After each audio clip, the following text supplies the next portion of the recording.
Hey guys! Welcome back to another adventure. So in today's video, pupunta tayo sa Bicol! Pero this time, manggagaling tayo sa Quezon. So from General Luna, Quezon, kung saan nandito tayo ngayon. So in this video, i-share ko sa inyo kung ano yung mga spots na pwede natin puntahan sa Albay, kung magkano yung magagastos natin, and gaano katagal yung biyahe natin from Quezon to Bicol. If you're interested, just keep on watching.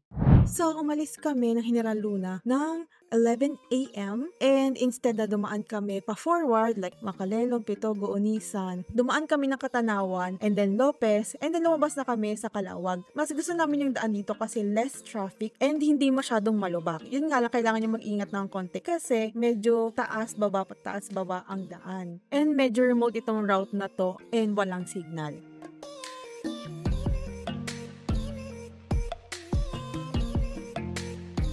So, nandito na tayo sa Calawag and dito magsisimula ang lubakan. Good luck! Then next ay Tagkawayan. Super malubak din dito. And ito na din yung boundary ng Quezon at Bicol. Nag-stop over lang tayo ng 1 hour para i-take ang ating lunch.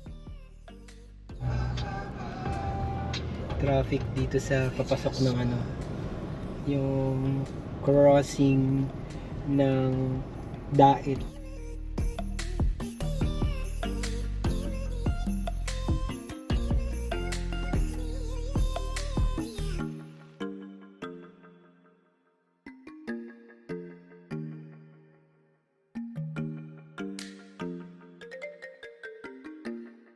May iba namang daan na medyo kaunti lang naman yung lubak, pero malubak pa rin.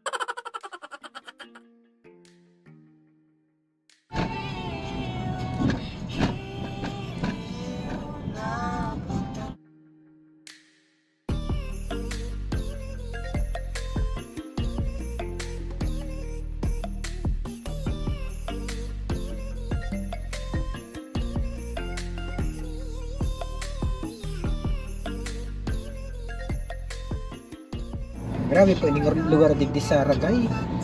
Mga lubakon. Mga lubakon, napunta na sa lubakon lahat.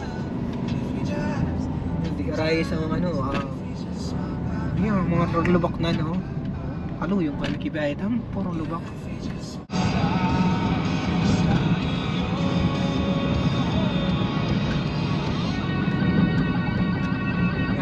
Lupi, Kamsur.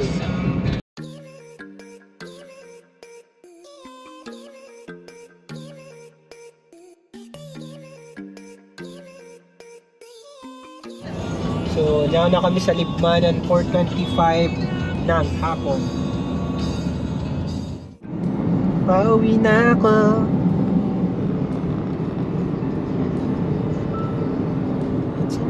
Ito yung mga kasama namin sa jeep. Mahagard na. Ayan, mahagard na mga mukha. Tingnan nyo naman. Ako lang ang fresh. Next day, nag-start na agad tayo sa ating tour. Ang first stop natin is Legazpi. Doon tayo sa Legazpi Boulevard. And kung hindi ko na-mention, dito pala tayo tumuloy sa Tabaco City, Albay. Hindi na tayo nag-check-in ng hotel kasi taga dito naman ang aking fiancé, taga Tabaco, Albay. Ang Legazpi Boulevard ay around 1 hour away from Tabaco kung manggagaling kayo sa Tabaco City Hall. We just arrived sa Legazpi Boulevard and medyo maulan today, guys. Good luck sa atin. Sana magpakita si Mayon.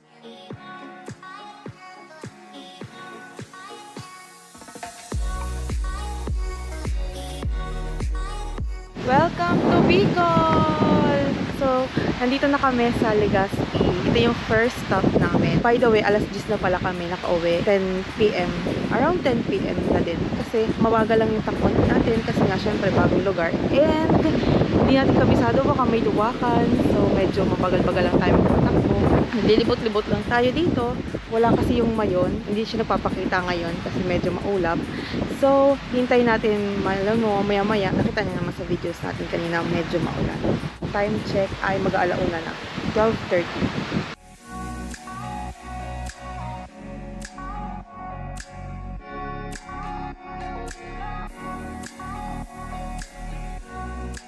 Ito yung Mayon. Kaso, puro ulap siya ngayon. So, hindi natin makita.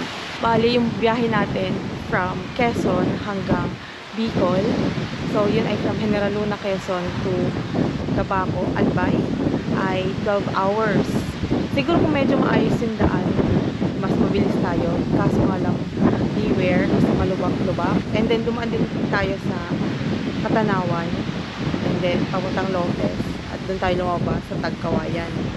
Pwede din man tayo dumaan sana sa Bumaca.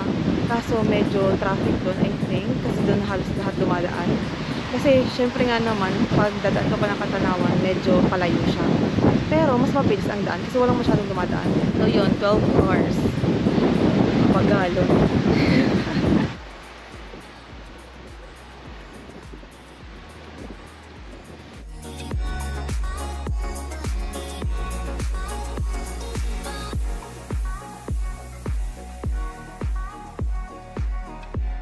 Isa sa mga nagustuhan ko dito is yung may mga upuan, ayan, katulad ng nakikita ninyo. And ang sarap mag-relax dito kasi sobrang mahangin.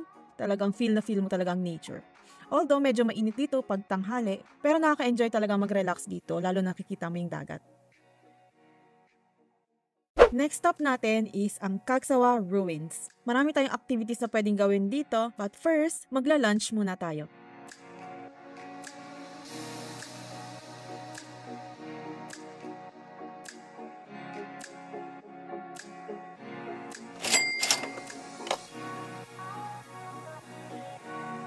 Dito kami nag-lunch sa loob ng Cagsawa Ruins. Pagpasok mo ng entrance, kakaliwa ka lang ay may mga kainan doon. Doon lang siya sa bungad. At syempre, dahil nandito na tayo sa Bicol, tinry natin nitong spicy ice cream. Bumili kami ng 2 flavors, isang pandan tsaka isang chocolate. At ang lasa ay... ang anghang. Anong ice cream? Matamis. Panghang ng panghang. Oo, tas panghang ng panghang. Naalisan lang ng butter yung... Konti lang.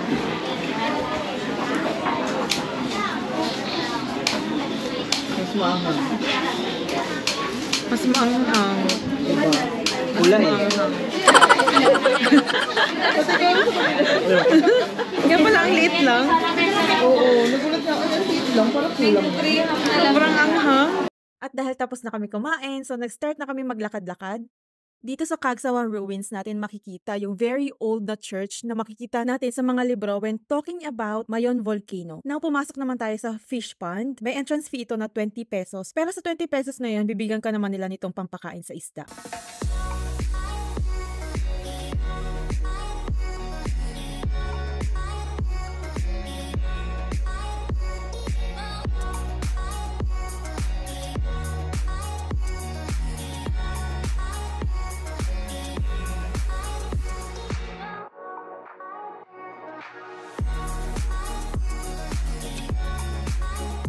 Hindi kita ng isda kasi kakulay ng tubig. Ito.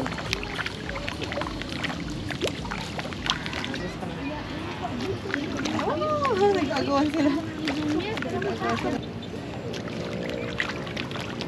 Next naman itong favorite ko, ang ATV. Yung pricing nila is depende kung gaano kalayo yung trail. Pero yung kinuha namin is yung 500 per person kasi medyo malayo-layo yun. Marami ka na mapupuntahan. Meron naman silang 250 per person pero sobrang lapit lang nun. Hindi nyo masyadong ma-enjoy. Bago sumaba, meron silang around 1 minute training or instructions kung ano pipindutin pag magbe-brake, ano pipindutin pag mag-accelerate, and some safety measures bago mag-start. Meron din counting minuto ng practice bago mag-start. Yung ate ko, takot siya sa mga ganitong adventures. Pero nung nag-practice siya and tinry niya, nag-enjoy siya sobra. Siya yung nasa unahan. Excited! Don't worry about the pictures and videos. Sila na bahala doon. Alam nila yung magagandang spots para sa picture and yung magagandang angulo.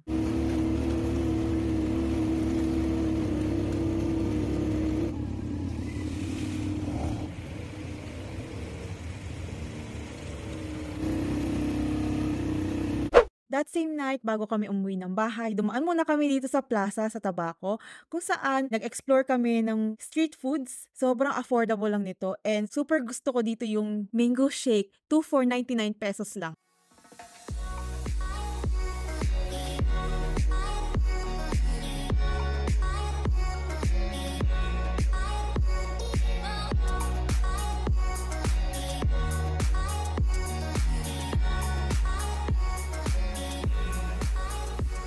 Sarap. 5:54, paalis na kami ng bahay. There you go. Yay! Uwi Right, na. left. Uwi na kami and yun, long ride na naman to going back to Quezon province. Punta kami may rest house muna.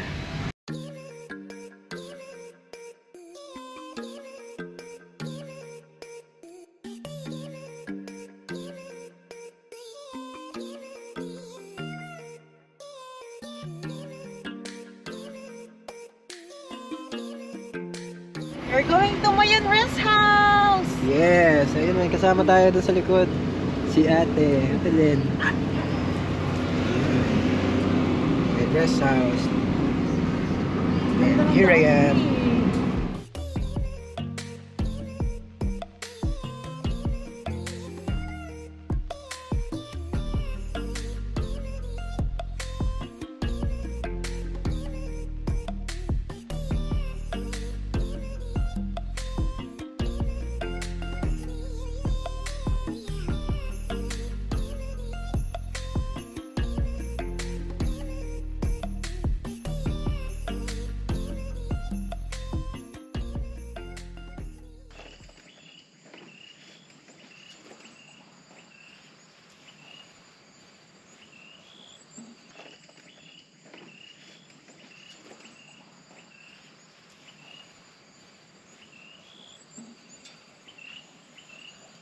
Hi guys! So, nandito kami sa Mayan Rest House. It's 10 minutes before 7 a.m.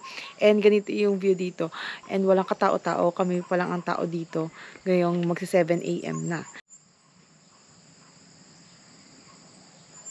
Sobrang lamig dito. So, be sure to bring your jacket. Para siyang Tagaytay. Yung paakyat dito sa Mayan Rest House, hindi siya masyadong matarik. So, kung nakadaan na kayo ng Sungay, before yung papuntang Tagaytay, yung shortcut doon, yung from Tanawan, Batangas to Tagaytay, or kung nakapunta na din kayo ng Baguio, sisiw na sisiw lang sa inyo yung paakyat dito sa taas. So, meron ditong cottages for rent for 50 pesos. Cottage fee, 50 pesos with baon. And then, meron din silang parking dito kung magdadala kayo ng sasakyan.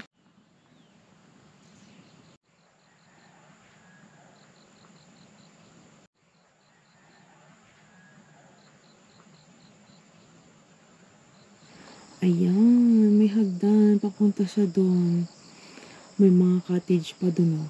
Kung nakikita niyo yun, ibang view din siya.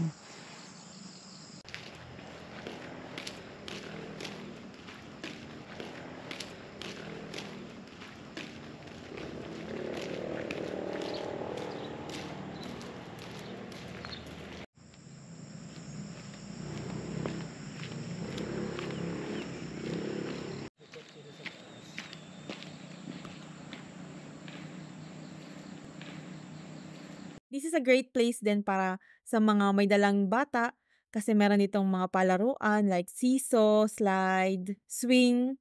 For sure ma-enjoy ito ng mga Jonakis nyo or mga kasama nyong bata.